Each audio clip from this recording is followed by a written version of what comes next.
Greetings. Welcome to day 3 of 30 Days of Halloween. Today, we're going to be cooking up some magic with Tipsy Betty.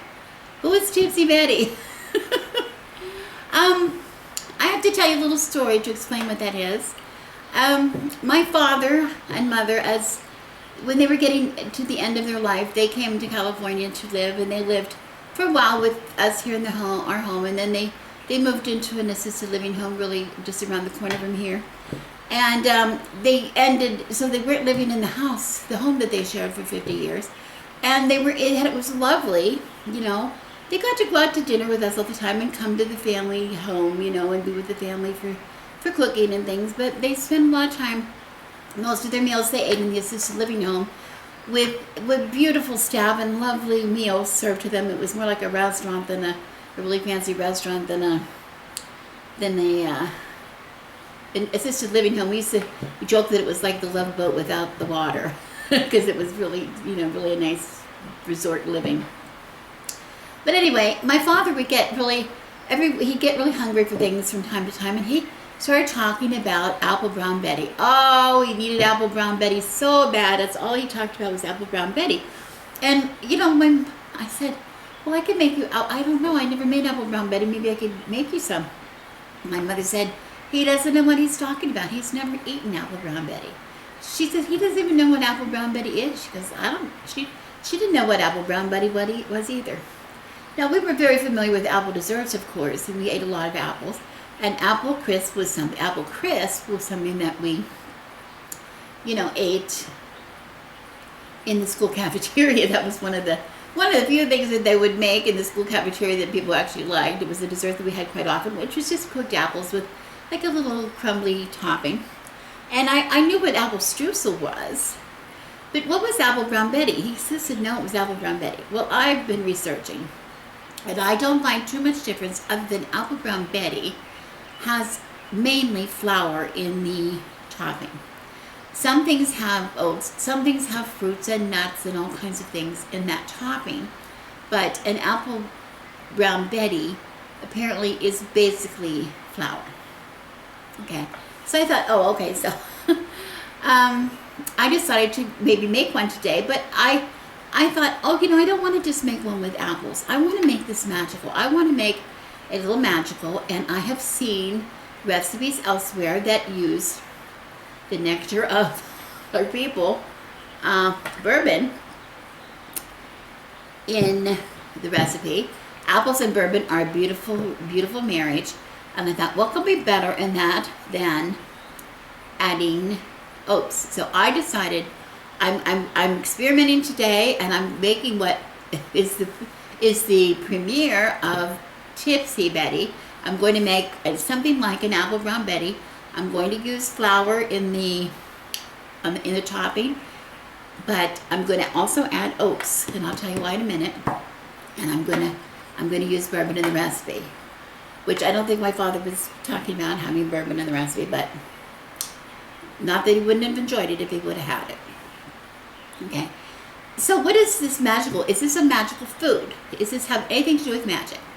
Well, it just so happens that yes, it absolutely does have something to do with it.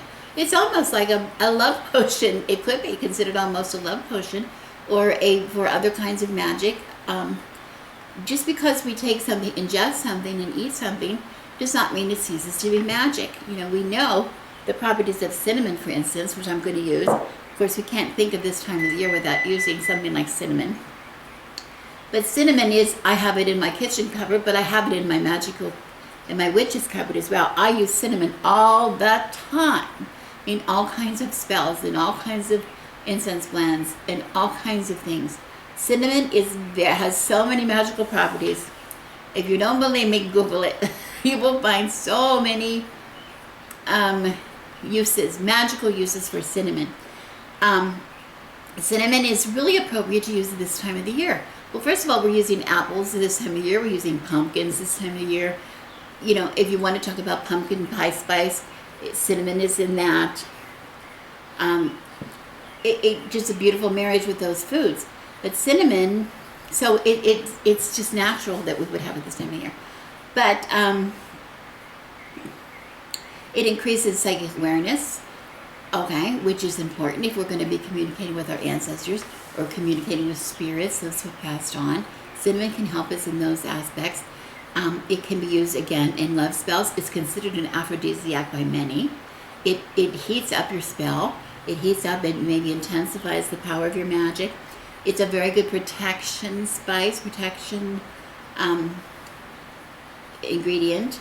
It can bring luck. It can bring healing. So it is so magical. Whatever your intention, and you're cooking something up for intention, I would include, if possible, if it goes with what you're sharing, I would include a little bit of cinnamon. You know, in the Middle Ages, they put cinnamon in savory dishes all the time. Like in meats, most of the meats that they cooked contained cinnamon. And I want to say it wasn't to cover up the taste of spoiled, rotten meat. That is so false, so false. They did not eat spoiled, rotty meat. Be done with it. I'm done with talking about that. Okay, so we have our apples, and we've already talked a lot about apples, but apples are comfort food to us. Apples mean, you know, for me, apples are the comfort, the comforting, the being in the warm. My grandmother's cozy kitchen. My grandmother made applesauce. She had homemade applesauce in her refrigerator. Every day of the year there was some in there. You could just go and help yourself. She made apple butter. I make my own apple butter. I used to make applesauce when the kids were at home, but we don't really eat a lot of applesauce, but I use homemade applesauce in a way for my homemade apple butter, which I'll try to remember to show you how to do that if you're interested.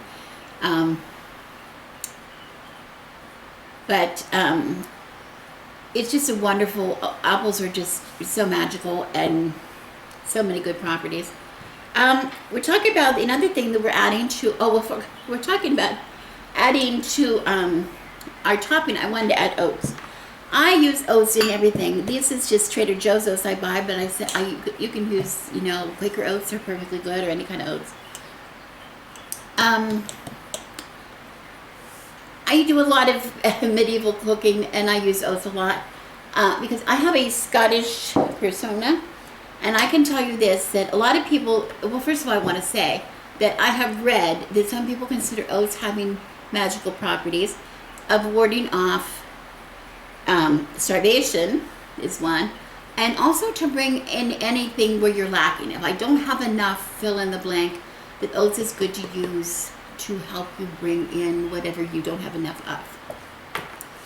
It has its roots in accuracy. You know, in Scotland, during the Middle Ages, for instance, in Scotland, they would not have been able to survive if they would not have cultivated oats.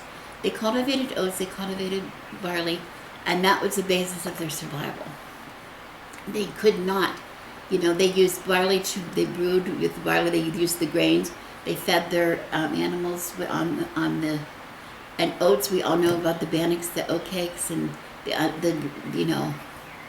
flatbreads that they cooked.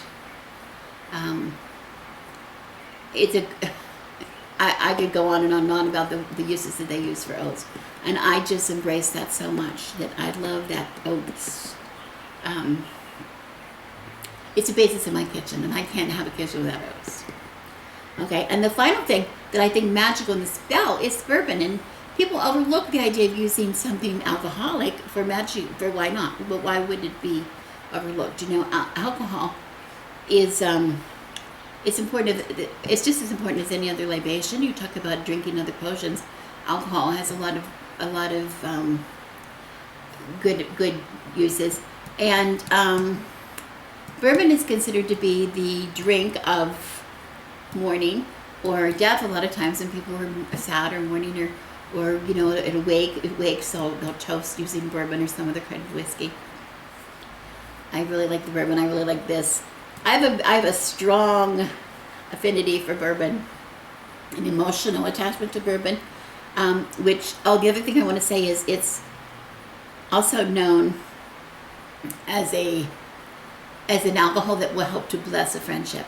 And that's really what has happened with me with bourbon. My daughters are all married to wonderful men, but my youngest daughter married a man who, they don't live, my two older daughters live close enough that I see them quite often, but my younger daughter, she married when she was in Phoenix, and she is since moving again to another state. She's moved to Oregon actually, but you know, we're really close to her, and we really wanted to be close with her husband as well. And we do know him from the SCA, so it's, you know, we have that in common. But they would come for holidays, and we would get together with them for holidays, whatever. And they're just this friendship just blossomed out of my relationship with this son-in-law. And I think it happened for the first time when they were here visiting in the early days. I don't even think they were married at the time. At Christmas time, that they came to stay and were getting ready for the holiday. And the girls took off and went to the mall. My husband drove them. I don't know where the other men were, but anyway, they took off. They were going to go meet for lunch or do something. And Jay, I'll say it's Jay. It's okay. Decided to stay back at the house. He wasn't into the mall. And of course, I don't go to malls. And I had things to do, getting ready too. So I decided, well, I'll just stay home and I'll work, and when I have to work on, and he can do whatever he does, and it'll be cool, and we'll wait for everybody to come back. But what happened is, when they left, Jay opened a bottle of bourbon. He went to open a bottle to pour himself a glass. I think he was going to read or look on his computer or whatever. And he said, "Do you want a glass of bourbon?" And we just sat down, and we just had the most wonderful discussion, talk, visit. We just really bonded over that bourbon. Everybody came back a couple hours later, and the bourbon was half gone, and the two of us are still sitting where they left us like several hours ago, and we hadn't done anything but sit there and bond with that bottle of bourbon. So that's sort of become a ritual with us, and we have included when we see his parents visit. Last Christmas we had the opportunity. The whole family was together, both sides. There's both sides, his family and our family. And his father is a bourbon drinker too, and oh, did we have a lovely time, my husband and him and Jay and his father, and bond and getting to know the father-in-law with the bottle of bourbon. It was just wonderful. So it's a perfect marriage. It's a perfect boost, friendly, happy, positive boost for any libation that you want to use in a spell. And the other thing is delicious, and it's a perfect marriage for brown sugar, which I said already, which I have in this recipe. So it's a natural. So I'm going to show you how I made it. Let me change my camera. I'm going to start by making my topping. So I have just a small little bowl here. I'm only going to make there's just two of us. So I'm cutting my recipe in half just to make a small dish. It still makes a good amount. Anyway, for the topping, I'm going to need just a few ingredients that you probably already have in your house. I start out with a 1/4 cup of flour. This is just all-purpose flour. I use unbleached because that's what I use, but you can use any kind of all-purpose flour. Okay. I use a 1/4 cup of brown sugar. You can use dark brown sugar if you like. You don't have to use brown. You can use more white sugar here, but why? Why? I just say why. I have a 1/4 cup of oats. These are just regular oats. These are Trader Joe's. You can use the regular Quaker oats. You can use quick oats if you want. That's fine. The only difference really, I think, between the regular oats and the quick oats are they have the oats a little smaller. If you have just regular oats and you want your topping to be a little less oaty, big flakes of oats, you can put this in the food processor for just give it a little waz, just a real short little waz, as Jamie Oliver says. My husband just laughed in the background when he heard me saying that, because he loves Jamie Oliver. Anyway, to break it up, but I don't. I just use it whole. Dump that in. I have also some seasoning. I have a 1/2 teaspoon of cinnamon. Some people like more than cinnamon in their topping. This is a good use for if you are a fan of pumpkin pie spice. Pumpkin pie spice is simply cinnamon.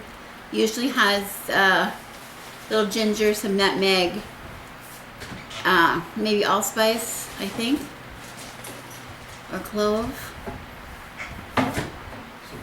Sometimes. Well, sometimes also. It varies. Sometimes also. But you can use a combination. You can use, but a half a teaspoon of your favorite uppity kind of spices would work the best. And then I just have a pinch of salt. It's probably like maybe a quarter teaspoon. Again, I'm making a half of a, this is just a half. You see, it's just going to be enough. It's just enough for this little dish that I'm going to use. Just this little, which is about a 2, I think it holds 2.5 cups, something like that. But it's a cute little dish, just ceramic. Any kind of a baking dish is good. The bigger the dish, the wider, the better, because then you get more topping.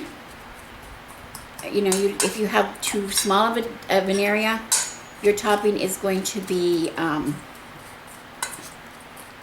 thick. You know, rather than spread out over a lot of the apples. Your apples will be underneath. But this is just the dish I wanted to use. I'm just giving this dry stuff a little stir. I have some lumps in my brown sugar that I want to just break up a little bit. But I want to get it, you know, everything mixed really well before I add the final ingredient in the topping. And I'm putting this together on the fly, so it's a bit of an experiment, my proportions. So we're gonna see. You know, your recipe can vary. It's just a procedure more than a recipe, which most of my things that I make, that's what most of them are. And here I have 4 tablespoons of melted butter. So I'm gonna add that. Now a lot of you, if you see an apple crisp recipe or apple streusel recipes or whatever, very often you see cold butter that they want you to cut in like you would if you're going to make a pie crust. This method I've seen done before. This actually makes a little topping, a little streusel topping. I mean, a little kind of a topping. So we're experimenting to see what this is going to be like. And again, this is only a half of a recipe, but you see that it's pretty gloppy. It's pretty gloppy. I think it's going to work fine though. I'm ready now to cut up my apples. And first thing I'm going to do is, remember I'm doing for 2 people. I'm just making it for 2. So I'm going to probably use 2 apples. I don't know if that's the right amount or not. We'll see if it'll fit in the dish. I've never used this dish or this before, so we'll just see. But I'm making my recipe for 2 apples, about, you know, regular size. And you want to peel them and you want to core them. Everything I do, I use I just use a paring knife. That's what I use. Remember, I told you the other day that all of these peelings and bits of potato that we don't use, I'm going to make some vinegar out of it, and I will show you in a later video how to do that. It's such a simple thing, and if you've never made vinegar, you might be interested in this.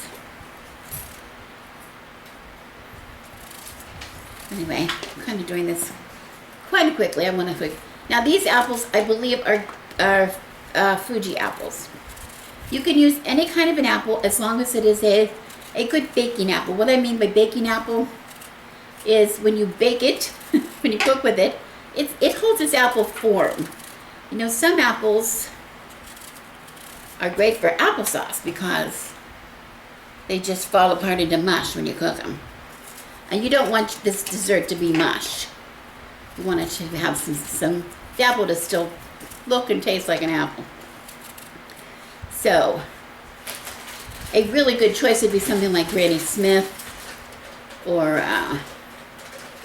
Honey Crisp, some of those. I have some Granny Smiths here and with mine. These are Fiji's, which we eat a lot of. That's our good snacking apple. My husband, he called dibs on the Granny Smith because he loves the Granny Smith with peanut butter. That's one of his favorite snacks. So, dibs is dibs. So I'm using in my recipe Fuji apples. But Fuji's are a little sweeter. A Granny Smith apple is a little tart. So another reason it's good for baking, because it's sort of like it gives you a blank slate when you add your sugar. So it's really good for pies. But you can use a sweeter apple. I just would cut back on the sugar. And in this recipe, I'm going to use, these are terrifically sweet. For Fuji's, I've had sweeter. They're nice and sweet, they're good.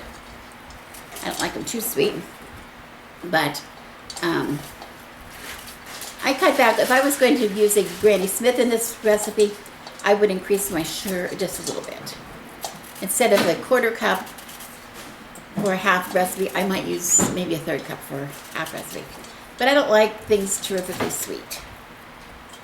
Okay, so I'm just slicing this up. I'm not doing a real good job of getting all the slices equal, but it's dessert. And I'm not entering any contest. And this isn't a cooking channel, is it? I'm a witch. You don't like my cooking? Go ahead. Challenge me. So, the recipe goes together really quick, and I'm really excited to taste it. So I'm just slicing it rather thinly. One more here. I guess you would call it maybe 1/8 of an inch. Ideally, it would be like 1/8 of an inch, or I couldn't tell. And I have to measure it. But just a typical slice. Whoops, one more was hiding in there. Okay. Now, a lot of people at this stage would be sprinkling their apples with lemon juice. It does two things. It helps keep your apples from browning, from turning brown. But our apples are gonna be brown anyway because we're gonna add cinnamon, so that's not really a problem.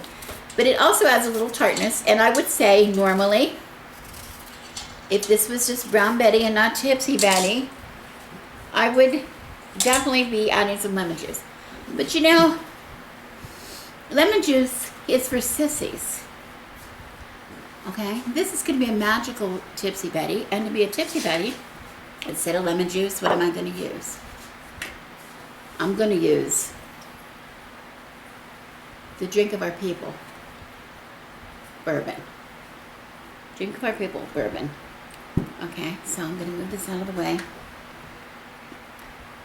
I'm gonna hand this to you. Thank you. And my hands are sticky. Oh, that's better. Apples make your hands sticky. Okay. Thank you. So I'm going to just add about a tablespoon of bourbon. I could measure it. Here, I've got a tablespoon measure. So about a tablespoon. I don't want it too wet. I just want enough to kind of coat the measuring spoon. Did I say this was a measuring spoon, or did I say this was a tasting spoon? I should taste this. You know, always be sure you're working with the best ingredients. Oh yeah. Oh yeah. That's good. Oh yeah. Oh yeah. That's what we're talking about. That is what we're talking about. Okay, so I'm going to just, where'd my fork go? I lost my fork. Here it is. Well, my fork has stuff on it. That's okay. No, that's okay. I can wipe it off. It's all going to the same place. So I'm going to just give my apples a little toss in the bourbon. And then I'm going to add in here a little bit more sugar. Sweeten them up a little bit. Remember, this is only 2 tablespoons of sugar. It's like half as much as we put in the filling. But it just kind of coats it's enough to coat the apples. You don't want to make them too sweet. We want to be able to taste everything. And another half teaspoon of cinnamon. And there we go. They're going to be brown. So I told you it's going to turn brown anyway. And that is beautiful. And you really want to mix it. What do you need? You need your hands, right? Use your hands. Oh, yeah. Oh, that smells so good. Oh, oh, we're going to be singing later with this. Oh, I could just sit here and eat that. Isn't that good? It looks beautiful. Yes. Okay.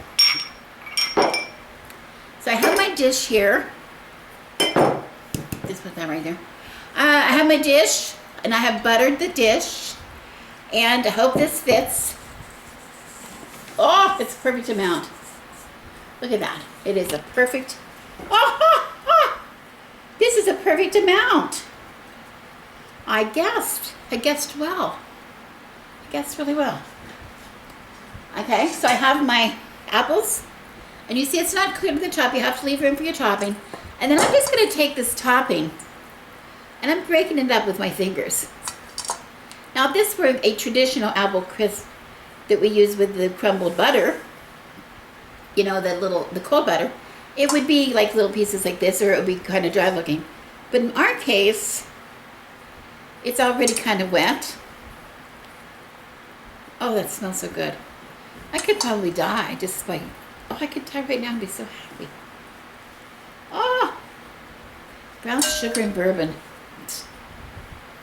The only thing better than brown sugar and bourbon is perhaps brown sugar on Cocoa Puffs. But I can't talk about that. My husband gets really mad.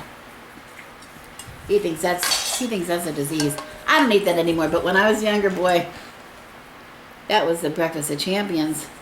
Certain times of the month, you know what I'm talking about. Now we have to get our pleasures from brown sugar and bourbon because we're grown-ups. We could have it harder than this. Some people do. Okay. And that was the perfect amount of topping. I am absolutely not going to brag. But I'm going to brag because did I guess right? I have one more guess that we'll see if it comes true. And that's that I guess this is going to be delicious. So we're going to find out. I'm going to put this in the oven, 350 oven, for probably about 30 minutes. I got to check, make sure the apples are tender. Other than that, it's going to be good to eat. Good to taste. Okay, we'll be back and look at it then. And we'll taste it. Okay, it smells wonderful in here. This has been in the oven. It's still warm. It's been in the oven now for about 30 minutes at 350. And it's nice and brown and bubbly. And the apples are soft. That's what we want to go for. Take your fork and poke the apple. Make sure that the fork goes easily into the apple. And you should be good. I'm going to get a taste now. It's going to be time to taste. I'm just going to take a small taste now because if I take a big taste, my husband will be pissed when he gets back because he's going to want some of this. So I'm just going to take some out on my plate. Oh, it looks wonderful. It looks really wonderful. The bourbon at the bottom. And the apples. Oh, so good. Nice and moist. Nice and moist. I'm going to need a fork. Then we're ready for a taste. Let me move this out of the way so we can do this.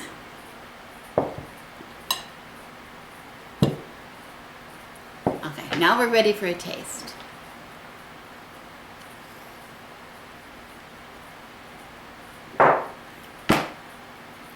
Boy, that really tastes so good. I knew it was going to taste good. Tasted really good. Seriously. Now we're going to taste Tipsy Betty. See what Tipsy Betty tastes like.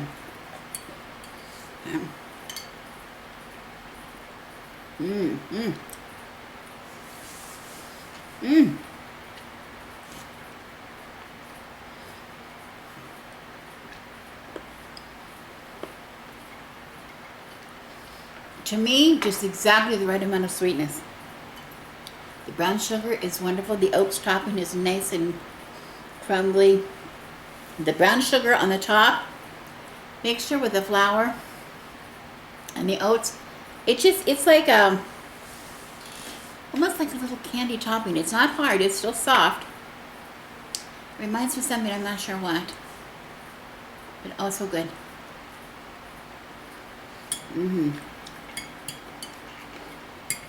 My husband's gonna love that. He's gonna want, his suggestion will be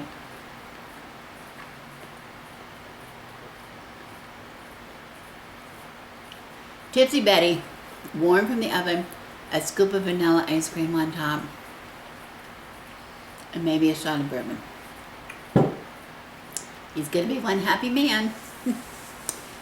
Okay, let me know if you tried this, or if you've ever had anything like this in your family, a comfort food for you that you might want to enjoy this time of the year. Remember, a little bit later in this series, we're going to be putting out ideas for doing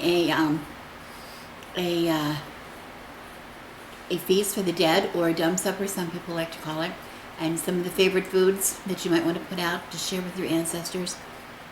This could be one I share with mine. This Tipsy Betty. It's what's for dinner tonight. Thanks for watching. I'll see you tomorrow.